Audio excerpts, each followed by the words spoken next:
मोहम्मद शुएब साहब के बाद हमें आगे बढ़ना है और उस शख्सियत से गुजारिश करनी है जो सिर्फ हिंदुस्तान नहीं बल्कि इल्मी, अदबी और शेरी और तहजीबी तौर पर पूरी दुनिया का सफर किया। वो निजामत हो या शायरी हो, अदब हो, तमाम हवालों से आपने लोगों को मुतासिर किया और तमाम लोगों के लिए मशअले राह बने रहे। आपके नक्शे कदम पर चलते हुए न जाने कितने तिफले मकतब ने सफर तय किया और मंजिल मकसूद तक पहुंचे।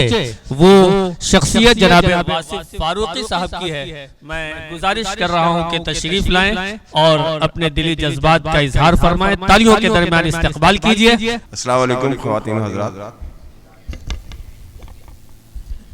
सदर आली वक़ार मोहतरम मस्करी साहब, हम सब के लिए काबिल इज़्ज़त एहतराम ज़िया मियाँ साहब क़िबला, स्टेज पर तशरीफ़ रखने वाले सारे मुअज़्ज़िज़ हज़रात, सामने हमारी ख़वातीन और हज़रात के साथ साथ जो शुराए कराम जितने भी हैं, सब मेरे दोस्त हैं। इन सब की मौजूदगी में आज ऐसे दोस्त का तस्करा करने के लिए हम लोग सब यहाँ हाजिर हैं जो शारिब कौसर अलवी के नाम से सब लोग जानते हो पहचानते हैं। मैं बहुत शुक्रगुजार हूँ मोहतरम अनवर हबीब अलवी साहब का, जिन्होंने मुझे भी इस तकरीब का हिस्सा बनाया और अमूवा के सदर ये दोनों लोग, आपने अलग सिलसिला शुरू कर दिया दोनों लोगों ने। ये अलीगढ़ वाले हम लोग हैं साहब, हमारे से हम सब में ये प्रॉब्लम है कि हम अगर अलीगढ़ वाले दो मिल जाते हैं कहीं भी तो वो अपनी दुनिया अलग बसा लेते हैं। हालांकि मैं भी वहाँ बैठा हुआ था तो मैं ठीक ठाक था अभी तक, लेकिन वहाँ से हटा तो इन्होंने अपना काम शुरू कर दिया। मैंने सुना था बड़े गौर से, आपको नहीं बैठे रहिए आप, हटिए नहीं। अब भाई कहाँ भाग। इस काकोरी में एक मेरा आना बहुत कम हुआ है, लेकिन जितनी बार आया हूँ कोई ना कोई अच्छा तजुर्बा जरूर हासिल किया है मैंने यहाँ। एक प्रोग्राम हो रहा था मुशायरे का, तो उसका कन्वेनर बार बार उठता था और कहीं चला जाता था। तो मुझे पता नहीं क्या एक है जो उस रग ने वो रग फड़की और मेरे जबान से एक जुमला निकल गया। मैंने कहा यार ये बिल्कुल ऐसा लग रहा है जैसे इसने छछूंदर का दूध पिया है। तो ये एक जगह रुक ही नहीं रहा है। उस जुमले को कहा तो मैंने मजाक में था, भाई छछूंदर का दूध कौन पीता है, कोई पी नहीं सकता, लेकिन एक अलामत बनाई थी मैंने, वो मुझ पर भारी पड़ गई। वो नौजवान भी नाराज हुआ मुझसे। अच्छा, उस वक्त तो नाराजगी कोई नहीं हुई, बाद में मेरे जाने के बाद किसी ने उसको चढ़ा दिया कि देखो तुम्हारी माँ को इसने छछूंदर कहा है, बिल्कुल उल्टा कर दिया खेल। तो बाद में मुझे बड़ी शर्मिंदगी का एहसास हुआ। मैंने हालांकि उनसे कहा, मैंने कहा सेंस ऑफ ह्यूमर नहीं है तो तुम शायरी करना छोड़ दो, शायरी में सेंस ऑफ ह्यूमर बहुत जरूरी है। और ये बिल्कुल मजाक का एक जुमला था जिसको एंजॉय करना चाहिए था, लेकिन बहरहाल अगर तुम लोगों को बुरा लगा है तो आज भी मैं माजरत चाहता हूँ। खुदा न खास्ता को ऐसा जुमला अगर काकोरी की सरजमीन पे फिर मुझसे निकल जाए, अब जैसे अनवर हबीब अलवी साहब यही हरकत कर रहे हैं, जी चाहता है कि मैं इनके लिए भी यही कहूँ, लेकिन नहीं कहूँगा आज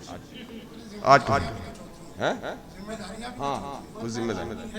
हाँ, ये बिल्कुल सही बात है। अच्छा कहा असद भाई आपने कि वन मैन आर्मी है हमारे अनवर हबीब अलवी साहब।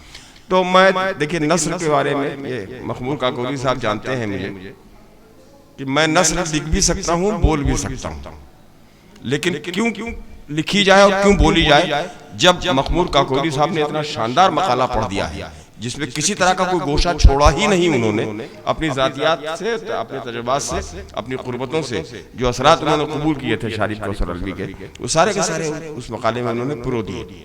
तो न तो किसी मकाले की लिखने की जरूरत है और न कुछ नस्र बोलने की जरूरत है। मैं शायर हूँ तो मैं ये दो तीन काम ये कर देता हूँ कि दो तीन खतात आपको सुना देता हूँ इसी सिलसिले से, जिस सिलसिले में आज हम लोग यहाँ जमा हुए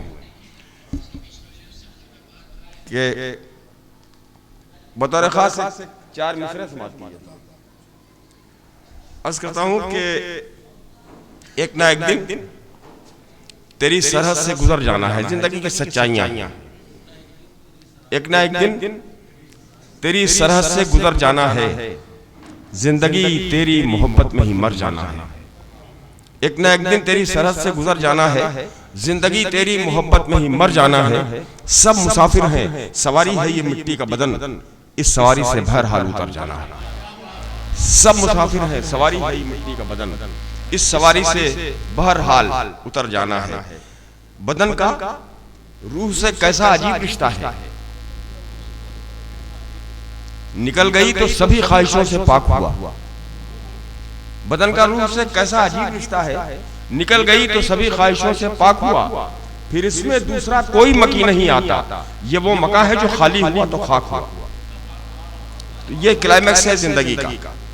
तो अब इस क्लाइमैक्स के साथ जो लोग जिंदा रह के अपनी जिंदगी में कुछ कारनामे अंजाम दे जाते हैं, बहुत से जो ये हर शख्स ने यही कहा है कि जिसमें कोई एक कमी होती है कुदरत की जानिब से, तो अल्लाह ताला उसके जहन को बहुत ज्यादा सरफराजी अता कर देता है, वो खूबी उसमें पैदा हो जाती है। जैसे नाबीना इंसान हम नजर वालों से ज्यादा बेहतर तौर पे हर चीज को महसूस कर सकता है, देख सकता है, लेकिन हम लोग समझते हैं कि ये नाबीना है, लेकिन ऐसा होता नहीं। तो ये सब है। शारिफ कौसर अलवी साहब के साथ यही था बेचारे का कि वो पैरों से माजूर थे, लेकिन जहनी तौर पर इतने एक्टिव रहे और जिस्मानी तौर पर भी मुस्तकिल एक्टिव रहना बड़ा, वो तो बहुत पुरजोश शख्सियत थे। और जैसे ही मुलाकात होती थी, आए करीब आए, कोशिश करते थे कि फौरन मिल लें, तो कहते थे कि देखिए 4 मिसरे सुनिए बिल्कुल नए। ये जज्बा होता है इंसान का कि इस तरह का जज्बा आसानी से शायर में पैदा नहीं होता है। तो ये सारी खूबियां थी।